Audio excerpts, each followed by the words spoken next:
Blackstone Publishing presents A Million Aunties, a novel by Alecia Mckenzie. This book is read by Karl Williams and Robin Miles. For my mother, Sister Sheena, and Mr. T. Part 1. Chapter 1. How to Paint Flowers. The dogs watched him as he trekked up the slope. He expected them to start barking at any moment. Yet they remained silent, gazing at him without fear, but with a kind of assessing curiosity. He got the message they were withholding judgment, that they hadn't decided whether he was a friend or someone who meant their mistress harm. Strange friggin' dogs, Christopher muttered to himself. Friggin'. It was a word inherited from his mother and Lydia, both of whom had rarely cursed, except for this and the occasional "ras" that burst from his mother when she was annoyed. Still, if it hadn't been for the dogs, he would have thought the whole area was deserted and would have turned back, retracing his steps on the narrow, stony path that had led him uphill to this place of windowless, soundless houses.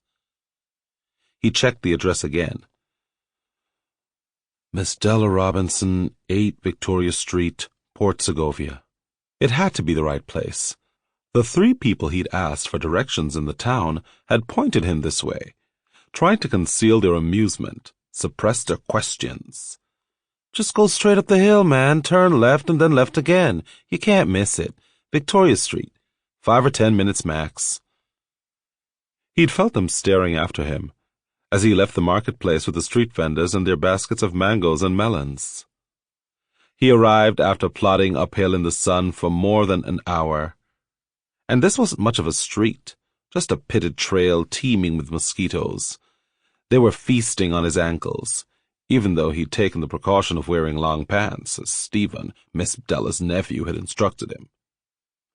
You'll stand out less, Stephen had said. You might look the look, but people will know you're a foreigner just by the way you walk.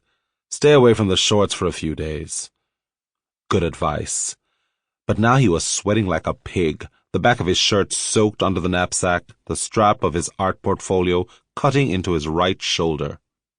He would have all the quiet he craved at Aunt Della's place, Stephen had promised, while the auntie would gain some cash to fix up her house. Of course, Stephen could easily have paid for whatever renovation was necessary, but his aunt didn't want that. He said, Sample complete. Ready to continue?